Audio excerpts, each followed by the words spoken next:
শীষের প্রতীকের সকল আসনের প্রার্থীকে বিজয়ী করবে।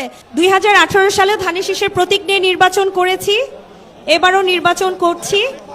শেরপুর সদর 1 আসনে, আমার এই অবহেলিত আসনে রেললাইন, বিশ্ববিদ্যালয়, হাসপাতাল, মেডিকেল কলেজ, বেকারত্ব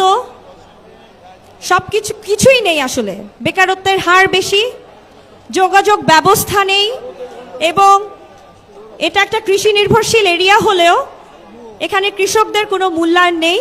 ইনশাল্লাহ আমি যদি সদর 1 আসন থেকে এমপি হতে পারি, আমি আমার শেরপুর সদরকে সর্বোচ্চ গুরুত্ব দিয়ে কাজ করব।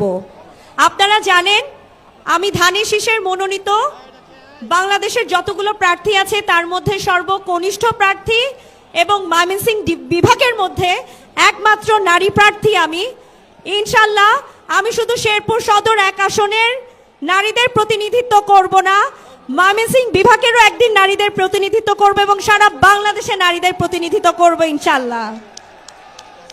এবং আমি মনে করি আমার সদর 1 আসনের দিকে শুধু 1 আসনের মানুষ তাকিয়ে নেই, সারা বাংলাদেশের মানুষ, একজন চিকিৎসক হিসেবে চিকিৎসক সমাজ তাকিয়ে আছে, একজন নারী হিসেবে নারী সমাজ তাকিয়ে আছে, এবং তরুণদের প্রতিনিধিত্ব হিসেবে সকল তরুণ সমাজ আমার সাথে আছে ইনশাল্লাহ। এবং সারা বাংলাদেশের মানুষ ইনশাল্লাহ ধানের শীষের প্রতীকের সকল আসনের প্রার্থীকে বিজয়ী করবে। এবং ময়মনসিংহ বিভাগের আমার যে কয়জন আসন আছে, আমার প্রার্থীরা, আমার শ্রদ্ধেয় চাচারা বসে আছেন, ইনশাল্লাহ ময়মনসিংহ বিভাগ থেকে আমরা সর্বোচ্চ আসন পাবো।